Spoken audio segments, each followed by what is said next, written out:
에베소서 4장 29절부터 32절 말씀입니다. 함께 한 목소리로 봉독하도록 하겠습니다. 무릇 더러운 말은 너희 입 밖에도 내지 말고 오직 덕을 세우는 데 소용되는 대로 선한 말을 하여 듣는 자들에게 은혜를 끼치게 하라. 하나님의 성령을 근심하게 하지 말라. 그 안에서 너희가 구원의 날까지 인치심을 받았느니라. 너희는 모든 악독과 노함과 분냄과 떠드는 것과 비방하는 것을 모든 악의와 함께 버리고 서로 친절하게 하며 불쌍히 여기며 서로 용서하기를 하나님이 그리스도 안에서 너희를 용서하신 것 같이 하라. 아멘.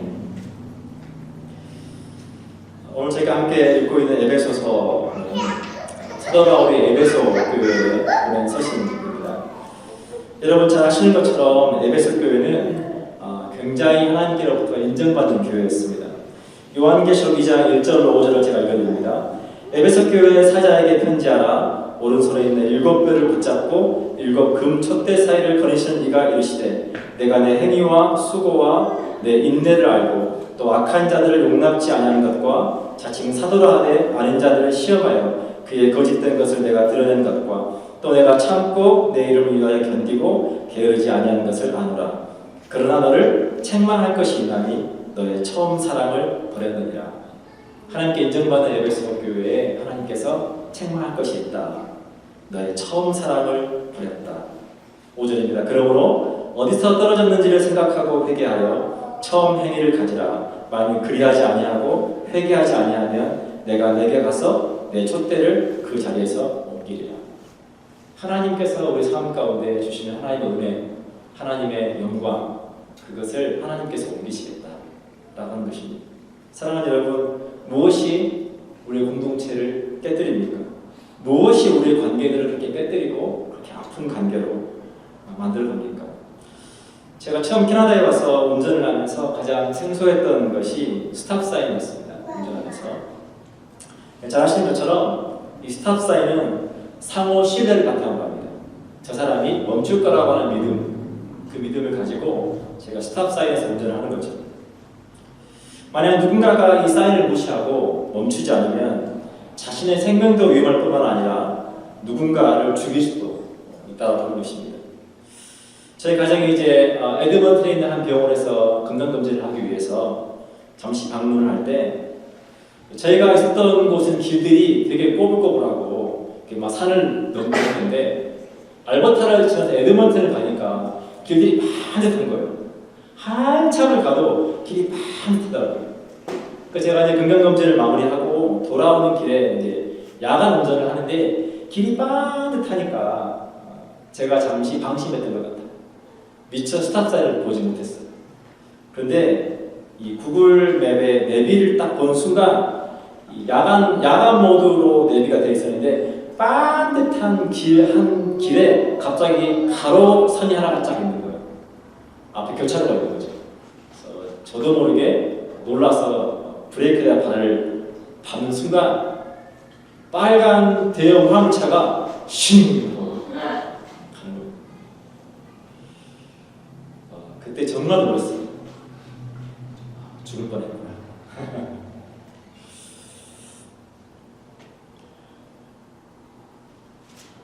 그때 제가 스탑사인이 얼마나 중요한지 배웠던 것 같아요. 죽을 수 있겠구나.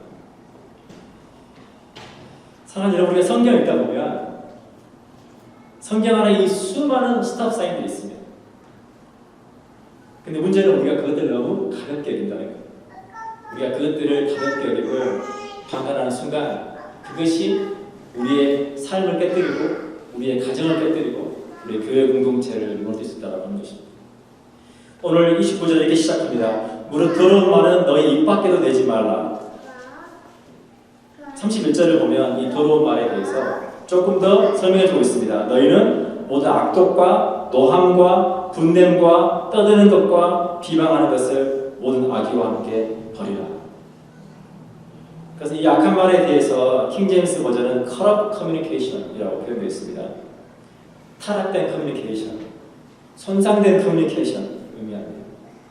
창세기 3장 1절에서 뱀이 여자에게 찾아와서 여자에게 대화를 시작합니다. 요한계시록 12장에는 이 뱀에 대해서 자세히 기록되어 있는데 옛뱀, 곧 마귀라고도 하고 사탄이라고도 하며 온 천하를 꿰는 자라, 속이는 자라. 뱀이 여자에게 와서 이렇게 묻습니다. 하나님이 참으로 너희더러 모든 나무의 열매를 먹지 말라 하시더냐. 그때 여자가 하나님께서 하신 말을 그대로 전합니다. 아닙니다. 동산 중앙의 나무 열매만 먹지 말라고 하셨습니다. 뱀이 여자에게 이르되 너희가 결코 죽지 아니하리라. 너희가 그것을 먹는 날에는 너희 눈이 밝아져서 하나님과 같이 되어 선악을 알 줄 하나님이 아심이니라. 하나님 너희를 속이고 있다. 먹어도 죽지 않고 오히려 너희가 그것을 먹으면 너희가 하나님과 같이 될 것을, 그것 때문에 하나님께서 너희가 그것을 먹지 말라고 한 거다. 사랑하는 여러분, 팩트가 무엇입니까? 그들이 선악을 알게 한 나무의 열매를 따먹은 후에 그들이 하나님과 같이 된 것이 아니라 하나님께서 은혜로 덮어주셨던 것들이 벗겨지고 나니까 수치심과 범죄함으로 하나님을 두려워하게 됩니다. 그리고 하나님과의 친밀한 관계가 깨져버리는 거죠. 사도 바울은 에베소 교회에 편지를 쓰면서 에베소 교회는 정말 하나님에 대해서 열심히 있는 교회였어요. 인내하고 견디고 또 이단들과 싸움을 싸우고 하나님의 말씀도 살려고 하는 교회였는데 그 교회 안에 문제가 있다는 거예요. 사랑이 식어가고 있다는 거예요. 사도 바울이 오늘 에베소 교회에 편지를 쓰면서 더러운 말은 너희 입 밖에도 내지 마라 라고 강하게 명령합니다. 그것이 건강해야 될 공동체, 우리가 건강해야 될 우리의 가정, 우리의 모든 소중한 관계들을 그런 말들이 다 깨뜨리고 교회 공동체 안에 서로 너무 뜨겁게 사랑하고 함께 만나면 서로 격려가 되고 서로 축복하고 보고 싶고 만나고 싶고 차 한잔하고 싶고 그런 관계가 돼야 되는데 그런 말들 때문에 교회가 무너지고 사랑을 잃어버렸다라고 하는 것입니다. 사랑하는 여러분, 얼마나 많은 분들이 교회에서 상처받는지 모릅니다. 많은 한국 분들이 한국 교회에 예배드리고 싶어 하지 않고 외국인 교회 가서 예배를 드리고 싶어 합니다. 많은 크리스찬들이 상처받는 곳이 여러분 교회가 되고 있습니다. 그 상처가 우리 가정에, 우리 개인의 삶 가운데 얼마나 우리를 아프게 하고 고통스러워하는지 모릅니다. 많은 가정들이 겉으로 보기에는 문제가 없어 보이지만 사랑하는 것처럼 보이지만 그 안에 얼마나 깊은 아픔과 고통과 상처를 가지고 견디며 하루하루 살아가는지 모릅니다. 사랑하는 여러분, 저는 제가 목사로서 사도 바울이 했던, 에베소 교회에 했던 그 말을 가지고 오늘 여러분들에게 똑같이 부탁합니다. 사랑하는 여러분, 비난하는 말, 우리가 함부로 평가하는 말, 감정적으로 대받아치는 험한 말들을 멈추시길 축복합니다. 우리 교회가 건강해지기 위해서 우리의 가정이 그리고 우리 하는 이민사회가 건강해지기 위해서 우리는 비방하는 것을 멈춰야 되고 하나님께서 우리에게 주신 선한 말을 회복해야 합니다. 여러분, 이것은 권면이 아닙니다. 그렇게 하면 좋겠다가 아닙니다. 스탑사인처럼 모든 관계 속에서 반드시 지켜져야 되는 원칙이라고 하는 것입니다. 이 원칙이 너무 가볍게 여겨지고 이 원칙이 깨지니까 한국 분들끼리 만나면 서로 반가워야 되고 좋아야 되는데 많은 관계들이 두려워요. 반갑다기보다 두렵습니다. 알아갈 때까지 두렵고 부담스럽고. 사랑하는 여러분, 제 양무리 교회는 한국 분들이 정말 오고 싶은 교회 되었으면 좋겠습니다. 양무리 성도를 만나면 정말 차 한잔하고 싶고, 설사 다른 교회를 다닐지라도 양무리 성도들을 만나면 함께 교제하고 싶고, 여러분 삶이 그렇게 됐으기를 축복합니다. 저희가 하나님 은혜로 호주에 있는 한 크리스찬 공동체를 한 열흘 정도 방문할 기회가 있었습니다. 사도행전 4장 32절에 보면 믿는 무리가 한 마음과 한 뜻이 되어 모든 물건을 서로 통용하고 자기 재물을 조금이라도 자기 것이라 하는 이가 하나도 없더라. 제가 이 말씀 읽을 때마다 좋은데 어떻게 이렇게 살 수 있습니까? 근데 이 크리스천 공동체는 이렇게 삽니다. 통장이 하나밖에 없어요. 4개의 대륙에 24개의 공동체가 있습니다. 2,700명이 넘는 사람들이 신앙 공동체로 함께 모여 생활하는데 통장이 딱 하나입니다. 어느 누구도 내 것이라 주장하는 게 없고 모든 것을 다 함께 나누고 함께 수고하고 함께 예배하고 함께 일하고 함께 자녀를 양육합니다. 여러분 삶 가운데 하나님 말씀대로 사는 것이 가능하다 이것을 보고 싶으신 분들은 한 번 정도 이 공동체를 방문해 보시길 축복합니다. 미국에도 있습니다. 영국에도 있고 호주에도 있고 아마 아이들과 함께 방문할 기회가 있다면 아이들에게도 굉장히 좋은 도전이 될 거라고 생각합니다. 이 공동체는 1920년대 독일에서 시작해서 지금은 전 세계에 23개 공동체를 이루며 살고 있습니다. 제가 저희를 호스트했던 가정을 방문해서 그 집 거실에서 굉장히 인상적인 액자 하나를 봤어요. 근데 그 액자에 뭐라고 쓰여있냐면 그 액자가 모든 가정마다 다 걸려있어요. 뭐라고 쓰여있냐면 그곳은 사진을 찍는 것이 금지되어 있어요. 제가 사진을 못 찍어서 정확하게는 기억을 못하지만 대충 이렇게 되어 있어요. 여러분 뒤에서 하는 말을 멈추십시오. 그리고 할 말은 앞에서 하십시오. 이 뜻이에요. 뒤에서 하는 모든 말들 백토킹을 멈추라는 거예요. 그리고 모든 말은 앞에서 다이렉트로 스픽 다이렉트로 하라는 거예요. 그리고 누군가가 문제가 있을 때 그거에 대해서 뒤에서 사람들에게 말하는 것이 아니라 내가 가서 그거에 대해서 얘기하고 그것이 해결되지 않을 때 두세 사람과 함께 가서 또 권면하고 함께 기도하고 해결하라고 하는 거예요. 여러분 정말 다양한 사람들이 다양한 인종들이 그곳에 와서 공동체 이루고 살아갑니다. 근데 그 다양한 사람들이 함께 공동체를 이루고 살아갈 수 있는 유일한 그 키가 뭐냐? 그 키가 이거라는 거예요.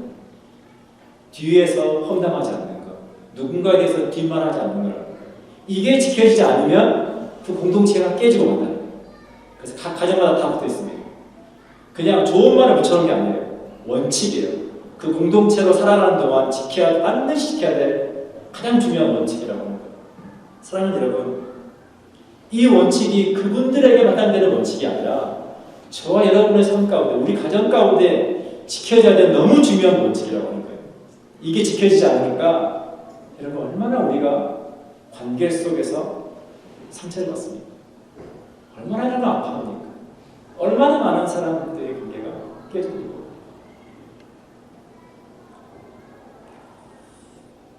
사랑하는 여러분, 오늘 바울은 29절에 오직 덕을 세우는 데 소용되는 대로 선한 말을 하여 듣는 자들에게 은혜를 끼치게 하라. 32절 자세하게 나와 있습니다. 서로 친절하게 하며 불쌍히 여기며 서로 용서하기를 하나님이 그리스도 안에서 너희를 용서하심과 같이 하라. 이제 우리가 그리스도 안에서 새로운 삶을 얻게 되었습니다. 새로운 삶에는 새로운 언어가 필요하다는 거예요. 과거의 우리의 언어, 과거로 살아왔던 삶의 방식이 아니라 오직 덕을 세우는 데 소용되는 대로 선한 말을 해라. 듣는 자들에게 은혜를 끼쳐라. 서로 친절하게 하고 불쌍히 여기고 용서하기를 하나님 우리를 용서하신 것처럼 용서해라. 사랑하는 여러분, 우리 양무리 공동체 안에 이 하나님의 축복이 있기를 원합니다. 이 은혜가 있기를 원합니다. 우리가 그렇게 하지 않을 때 30절입니다. 하나님의 성령을 근심하게 하지 말라. 우리가 그렇게 우리 안에 하나님의 사랑을 담지 못하고 하나님의 은혜를 우리의 공동체가 담지 못할 때 우리의 가정이 하나님의 은혜와 사랑을 담고 그 안에서 주신 은혜와 그 사랑으로 가족끼리 남편과 아내와 자녀들과 그 사랑권을 누리고 살아가야 되는데 우리 양무리 교회 공동체 안에 하나님 주신 그 은혜와 축복과 사랑을 누리면서 살아가야 되는데 그렇지 못할 때 하나님 성령께서 그것 때문에 근심하신다는 거예요. 이게 아닌데 근심하신다는 거예요.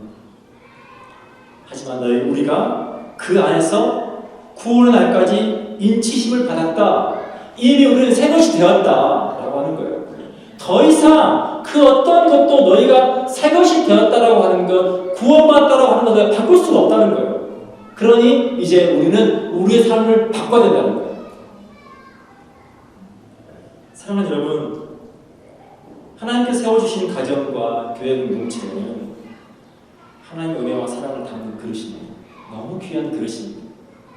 사랑하는 여러분, 우리가 정말 사랑하며 살기도 부족한 시간이 아닙니까? 여러분의 남은 인생, 남은 삶, 그 시간들이 우리가 정말 사랑하고 서로 덕을 끼치며 서로 격려하며 축복하며 살기도 너무 부족한 시간이라고 하는 거예요. 성경 우리에게 우리 인생을 낭비하지 말라고 하면 너 인생을 낭비하지 마라. 그 좋은 시간들을, 내가 너에게 준 이 좋은 시간들을, 이 좋은 인생의 날들을 낭비하지 말고 내가 서로 그렇게 사랑하고 섬기며 살아라고 저에게 말한다고 하는 겁니다. 전 제가 자라면서 한 번도 부모님께서 서로 사랑한다고 표현하는 말을 들은 적이 없습니다. 저뿐만 아니라 많은 분들이 그렇지 않습니까? 우리의 부모 세대가 서로 사랑한다, 우리에게 어떻게 사랑하는지, 어떻게 표현하는지 그분들의 삶이 너무 어려웠기 때문에 보여주지 못했어요. 그래서 어떤 분들은 꼭 그걸 사랑한다고 말을 해야 되나? 그냥 그렇지. 근데 여러분, 그럴 수도 있지만 우리가 비방하고 정죄하는 것은 너무 여러분 잘 표현되지 않습니다. 우리의 부모 세대로부터 우리가 물려받은 이 커뮤니케이션, 비방하고 감정적으로 대립하고 정죄하고, 그것들이 우리에게 너무 익숙하다는 거예요. 하지만 성경은 이제 너희가 새 것이 되었다, 이제는 우리 언어를 바꿔야 된다라고 하는 거예요. 제가 가끔 세바시 강연을 보는데 유튜브에서 거기에 인간연구소 박재현 소장이라고 하는 분이 나오셔서 이 비폭력 대화라고 하는 책을 쓴 마셜 로젠버그 박사님 소개를 했어요. 그러면서 그 로젠버그 박사님이 책에서 소개한 굉장히 중요한 한 가지를 소개하더라고요. 그것이 뭐냐면 인간의 모든 언어는 딱 두 가지라는 거예요. 부탁이든지 감사든지. 여러분 이해되십니까? 누군가가 나에게 좋지 않은 말을 할 때 어떻게 그 말이 부탁일 수 있지? 근데 그분이 말하는 거예요. 아니라는 거예요. 인간의 모든 말은 부탁이든지 감사든지 두 개 중에 하나예요. 그러면서 이분이 한 가지 예를 드는데, 제가 일부 예배 때 이 예화를 써봤는데 강도가 그렇게 세지는 않더라고요. 워낙 저희가 욕에 익숙해가지고, 딸이 어느 날 이제 직장 생활을 하다가 월급을 받아서 엄마를 위해서 예쁜 핸드백을 하나 사가지고 엄마한테 선물을 했어요. 그랬더니 엄마가 딸에게 뭐라고 하냐면, 야, 네가 돈 벌면 얼마나 번다고 돈지랄이야, 이러는 거예요. 여러분, 딸이 뭘 받았겠어요? 상처를 받지 않았겠어요? 나름 엄마를 생각해서 정말 그 마음을 담아서 핸드백을 사서 선물했는데 또 엄마가 와, 너밖에 없다, 엄마가 정말 보람이 없다, 고맙다, 이럴 줄 알았는데 무슨 돈지랄이냐 이렇게 말하니까 딸이 마음이 너무너무 상처가 되는 거죠. 여러분, 그것이 우리의 일상생활 속에서 너무 많이 빈번히 그런 일이 일어난다는 거예요. 근데 이 박사님이 하는 말이 아니라는 거예요. 부탁이든지 아니면 감사든지. 자, 부탁으로 보면 그 말은, 딸, 네가 힘들게 일해서 번 돈 엄마 핸드백 안 사줘도 괜찮아. 돈 모아서 나중에 네 시집갈 때 보태. 그 부탁이라는 거예요. 감사로 생각해보면, 딸 너무너무 고맙다. 고맙다. 엄마가 핸드백 갖고 싶은 거 어떻게 알았어? 근데 입으로 나가는 말은 돈지랄이야 나간다는 거예요. 그래서 우리가 우리를 아프게 하는 그 말을 들을 때 우리가 이거를 다시 재해석해야 된다는 거예요. 이게 무슨 말인지. 근데 우리 안에 상처가 가득하면 그거를 상처를 받는 거예요. 근데 우리 안에 여러분 가득한 게 뭡니까? 하나님 은혜 아닙니까? 하나님의 사랑이잖아요. 하나님의 은혜와 사랑으로 누군가가 나에게 가슴 아프게 말했을 때 우리가 다시 재해석해서 두 가지, 이게 부탁일까? 감사일까? 로 생각해보면 우리의 관계가 깨어지지 않고 아프지 않다는 거예요. 이사야서 58장 12절은 제가 이렇게 말합니다. 내가 부를 때에는 나 여호와가 응답하겠고 내가 부르짖을 때에는 내가 여기 있다 하리니 만일 내가 너희 중에서 멍에와 손가락질과 허망한 말을 제하여 버리고 우리가 누군가에게 아픈 말 누군가 어깨에 지오든 그 멍에를 제하고 손가락질을 제하고 허망한 말을 제하면 그리고 네가 줄인 자에게 내 심정을 통하며 괴로워하는 자의 심정을 만족하게 하면 네가 누군가와 함께 그렇게 같은 마음으로 함께 아파하고 그리고 그들의 괴로운 마음을 위로하고 격려해주면 내 빛이 흑암 중에서 떠올라 내 어둠이 낮과 같이 될 것이며 우리 삶 가운데 하나님께서 낮과 같이 갈 길을 밝히 보여주신다는 거예요. 그러면서 약속하시기를 여호와가 너를 항상 인도하여 메마른 곳에서도 내 영혼을 만족해 하며 내 뼈를 견고하게 하리니 너는 물된 동산 같겠고 물이 끊어지지 아니하는 샘 같을 것이라. 우리가 우리의 언어를 바꾸고 하나님의 사랑과 선한 말을 우리가 나눌 때 하나님의 약속 여러분 놀랍지 않습니까? 여호와가 너를 항상 인도하여 메마른 곳에서도 정말 어려운 상황 속에서도 내 영혼을 만족하게 하며 내 뼈를 견고하게 할 것이다. 내가 내 건강을 주겠다는 거예요. 너는 물된 동산 같겠고 물이 끊어지지 아니하는 샘 같을 것이다. 사랑하는 이 축복이 여러분 가운데 있기를 소망합니다. 그런데 여러분 더 놀라운 것이 그 다음 절에 나와요. 내게서 날 자들이 오래 황폐된 곳들을 다시 세울 것이며 너는 역대에 파괴된 기초를 쌓으리니 너를 일컬어 무너진 데를 보수하는 자라 할 것이며 길을 수축하여 거할 곳이 되게 하는 자라 하리라. 우리의 자녀 세대가 오래 황폐된 곳들 다시 세운다. 사랑하는 여러분, 우리로부터 시작된 하나님의 그 거룩한 역사가 우리의 자녀 세대에 그들을 통해서 상처받고 고통받고 아파하는 이 세상을 하나님께서 치유하신다는 거예요. 그러면서 하는 말이 네가 그 모든 것들을 보수하고 거할 곳이 되게 할 것이다. 우리의 가정이 함께 있고 싶은 곳, 우리의 교회가 함께 모이고 싶은 곳, 우리 한인 사회가 함께 모이고 싶은 그런 공동체가 되시기를 축복합니다. 사랑하는 여러분, 양물의 공동체가 여러분의 가정이 물된 동산처럼 하나님의 은혜가 끊어지지 아니하고 기쁨과 감사가 넘치고 함께 있고 싶고 만나고 싶고 보고 싶은 우리 자녀들이 그들의 삶이 세상을 밝게 건강하게 바꾸다 은혜가 있기를 소망합니다.